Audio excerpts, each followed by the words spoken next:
네, 블로그에도 썼는데 블로그의 개념 기반 교육과정 수업에 대해서 이 책을 읽고 있습니다. 여기에 개념 기반 교육과정에서 1단계, 2단계, 3단계 수준으로 일반화해라 라고 나와 있는데요. 이 책에서는 이걸 강조하고 있습니다. 시너지를 내는 사고를 해라. 개념적 렌즈를 가져라. 학습의 전이를 해라.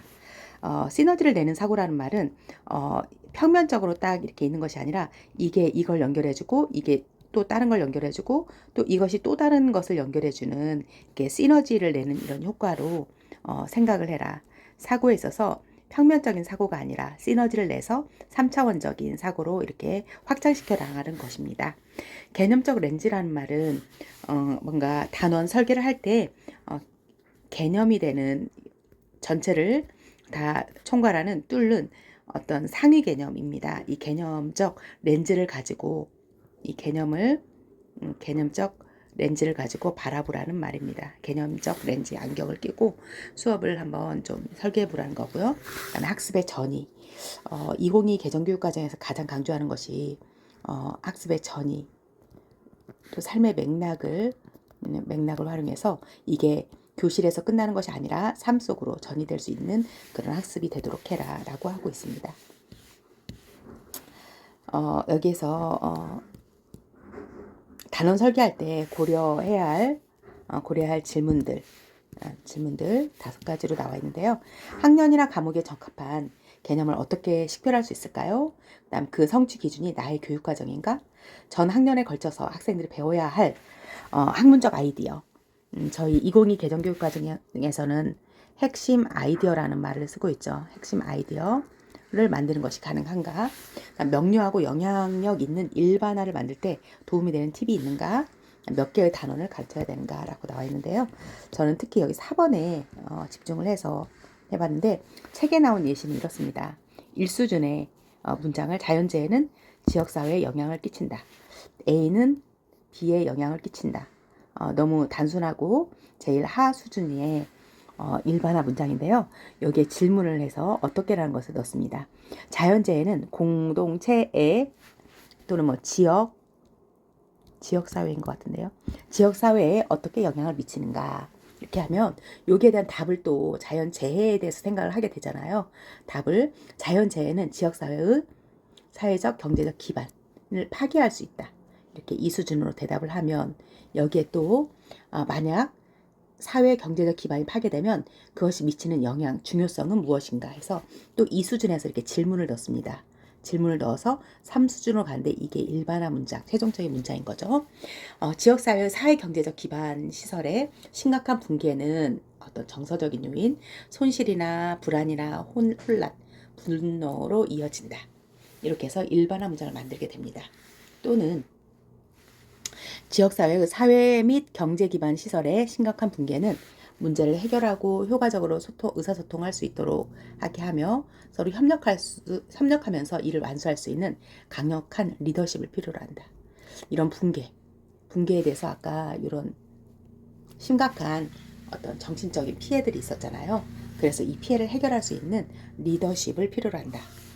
단계로 이렇게 왔는데 1단계에 있는 거하고 3단계를 비교를 해보면 1수준 자연재해는 지역사회에 영향을 미친다 이거하고 마지막 3수준에 있는 이 문장과 비교해보면 좀 더 깊이 있게 더 심화된 것을 알 수 있습니다. 그래서 저도 한번 중학교 2학년 2022 개정교육과정이 나와서 그 책으로 한번 좀 만들어 보았습니다. New ideas bring big changes. 새로운 아이디어는 큰 변화를 가져온다. 그래서 저는 이렇게 새로운 그냥 이 단원명 그대로 1수준 문장으로 만들어 봤습니다. 그래서 여기에다가 어떻게 또는 어떤 과정을 통해서 새로운 생각은 어떻게 큰 변화를 가져오는가, 어떤 과정을 통해서 큰 변화를 가져오는가. 그래서 이거에 대한 답으로 2수준을 썼습니다. 창의적인 문제 해결, 즉 창의적인 사고, 창의적인 문제 해결은 일상생활의 불편한 문제를 해결함으로써 삶의 질을 개선한다. 이 수준을 이렇게 썼는데요. 여기에서 이제 3수준으로 가는 이 질문이 되게 어렵더라고요. 저는 이 부분에서. 그래서 만약 창의적인 사고가 삶의 질을 개선한다면 이런 변화는 공동체에 어떤 영향을 미치는가? 개인이나 또는 공동체에 어떻게 영향을 주는가 라고 해서 삼수주를 이렇게 써봤습니다. 새로운 관점, 창의적 사고를 통한 새로운 관점은 문제 해결을 위한 출발점이며 이것은 공동체의 경제적, 사회적, 기술적 발전에 기여한다. 발전을 여기서는 변화라고도 하는데 이 변화는 좋은 쪽으로 혁신을 얘기하는 거죠. 그래서 개념어를 관점, 공동체, 발전이면 어떨까라고 생각을 했습니다. 이게 제가 혼자 다 하기에는 정말 너무 어려웠어요. 그래서 제미나이에게 도움을 받아서 제미나이가 알려준 거를 제 언어로 조금 다시 쓴 겁니다. 제미나이가 이렇게 이야기를 합니다. 이 수준은 사실적, 지질적인 정도에 머문다면 3수준은 개념적 이해나 일반화로 좀 더 포괄적으로 본질적으로 무엇을 의미하고 그것이 왜 중요한지 이런 질문으로 하라고 하였습니다. 그래서 여기 인간의 사고, 사회적 발전, 관점의 변화와 어떻게 연결되는지로 확장하는 것을 권했습니다. 관점을 변화시켜라 또는 공간과 가치 또는 변화와 적응의 변화에 초점을 두도록 하는데 제미나이가 준 거는 이렇게 이야기를 했습니다. 이 수준에서 창의적으로 문제를 해결하는 새로운 발상은 인간 일상생활의 불편한 문제를 해결함으로써 삶의 질을 개선한다. 아까 제가 썼죠. 이거를 질문을 창의적 해결책을 만들고 삶의 질을 바꾸기 위해 근본적으로 요구되는 태도는 무엇인가? 그래서 그 태도에 있어서 새로운 관점으로 끊임없이 바라보고 질문하는 태도. 이거는 혁신의 원동력이 되며 사회를 발전시킨다. 썼고요. 이번에는 초점을 공감과 가치에 두었습니다. 그럴 때 질문.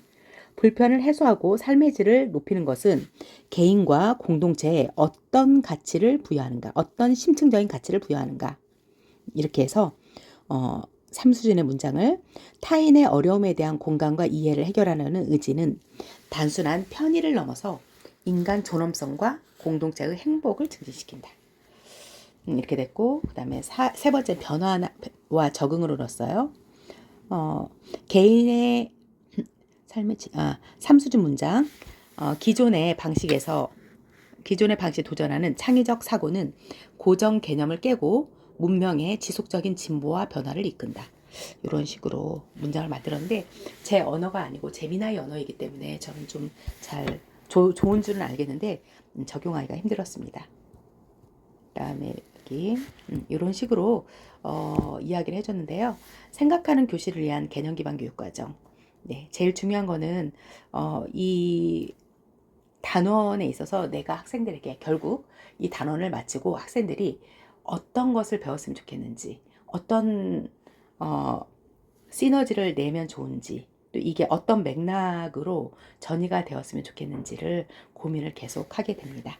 감사합니다.